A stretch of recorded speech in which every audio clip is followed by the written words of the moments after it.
Hit it.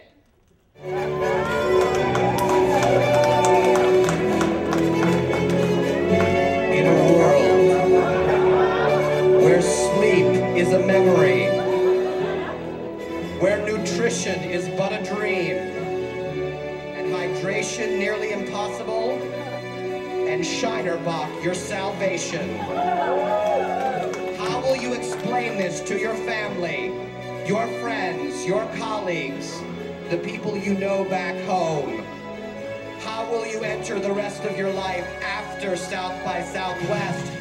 How do we make South by Southwest something more than temporary? I think in terms of what I've tried to train myself to do, because there's certain things it's better to get done as soon as you get back, because the longer you wait, the less likely you'll do them, are things like organizing your business cards, boring stuff like that, and emailing the people that you met you want to keep in touch with. If you have a mailing list, you just invite them to that. If I don't do that pretty much within the first 3 or 4 days, it's not going to happen. I think one of the things that I've done a lot in the past several years is take a lot of my friendships that I've made online and make them real. So people that I may not have had the chance to interact with here, but maybe saw speak, I'll probably follow up with them. And then if they live in San Francisco or something like that, I'll probably organize some sort of meetup.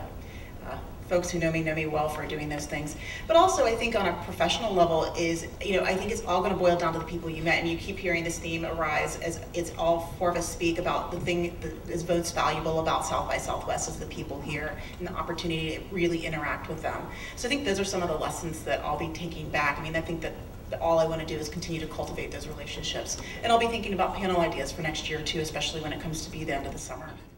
Yeah, how are we going to buy it over there? So, the thing that I love, and I'm sure everybody on this panel does too, is no idea is too silly.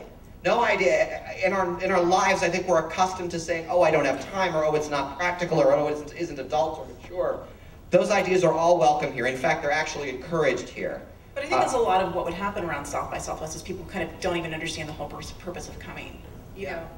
Especially when I go back to the office, they're like, what was this that you were doing for, we know it's about technology, but what is it? And, to justify it by saying, hey, I had this really amazing experience, not just because of the conferences and the panels and the people, but to be able to come back and say, let's be a little bit unconventional in what we're doing in our daily lives here at work. And then the ROI for being in that environment is it's easier to get into that mindset later when you have to come up with clever ideas that might not necessarily be conventional. If you've at least spent some time in a place where that's welcome, it's easier to do it in a place where it isn't as welcome.